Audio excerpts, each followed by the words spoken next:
Hi everybody, KNES 235, all four of my sections. I hope you guys had a good week. This is our time management lecture. So, starting off with, there's only like 8 slides on this, so this won't be as long as my other 4 lectures. But first thing you want to do for effective time management skills is determine how you spend your time. So kind of keep a journal. Write down, how you wake up, how do you spend your morning, how do you spend your afternoon, especially if you're having issues, keeping up with managing everything that you have in your life. Identify ways that might be considered time wasters. Are you spending too much time on the internet, too much time watching TV, too much time just looking at the window and thinking about getting things started, but not actually moving? Learn how to use your idle time. So if you happen to have, if you're really struggling with time management and all of a sudden, something is opened up and I don't have to do this now, so I have some free time to catch up on things that I've been having an issue with. So carry your books with you, carry notes with you. If you have an unexpected canceled class, have a chance to say, I'm just going to sit down and start studying now because I have an extra hour that I didn't have before, or go for a walk, or go to the gym, or do something that's going to be productive. So if you're not a morning person and you're running late all the time, one a time management skill is to plan your day the night before so that you're not rushed in the morning, to kind of set things out, or set priorities for yourself in terms of how you plan your day. Set deadlines for yourself whenever possible. That's what syllabi are for. And that's what professors try to do for you at the beginning of the semester. Say, this is when this is due, this is when that's due. Pay attention to that. Keep a calendar. Don't wait until the last minute to complete a project. There's actually a name for that in terms of, okay, I have a big project and it's kind of overwhelming. It's like a 15-page paper or something, for example. And say, I'm going to do something to get this started so that I don't have to do the 15 pages one night. So I'm going to pace myself. So it's called the Swiss cheese method. Do something to get the task started.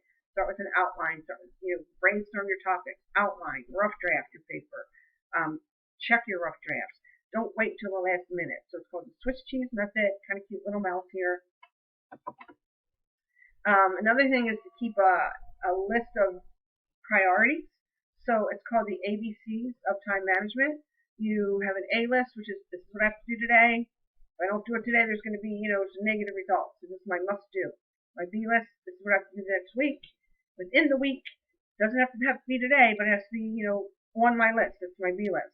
My C list, I can do it later. I have like a month to do this. Let me get my A list done. Check, check, check. Let me get my B list done. Check, check, check. Now my C list.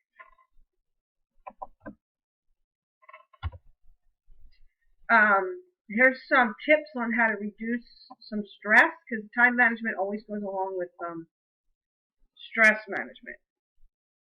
The number one reason people don't go to the gym, we established way back weeks ago, was not enough time.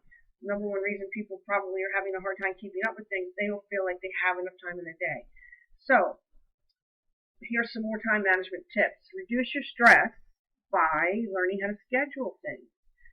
Syllabus helps you with deadlines. Keep a calendar. Write down your due dates. If you feel stressed, and I never recommend being like an all-nighter, stay up all night studying. I don't feel like that's productive.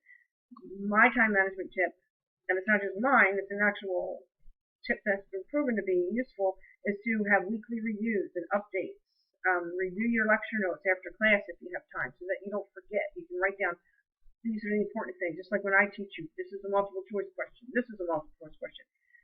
Put a little note down and write it down, so later on you don't have to say, what were the multiple choice questions?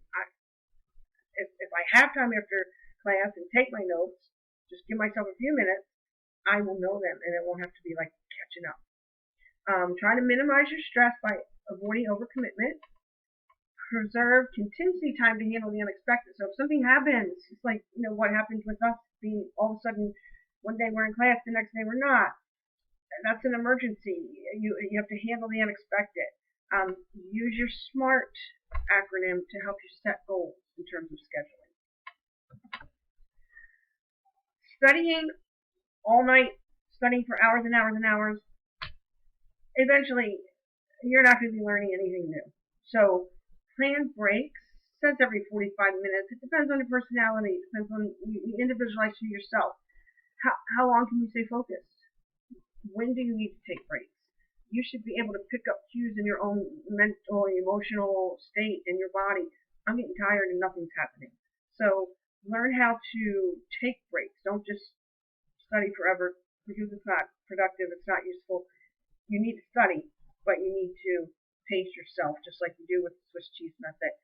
Study, take a break, go for a walk, listen to some music, do some stretches, come back. Exercise. Keep open time for daily physical activity.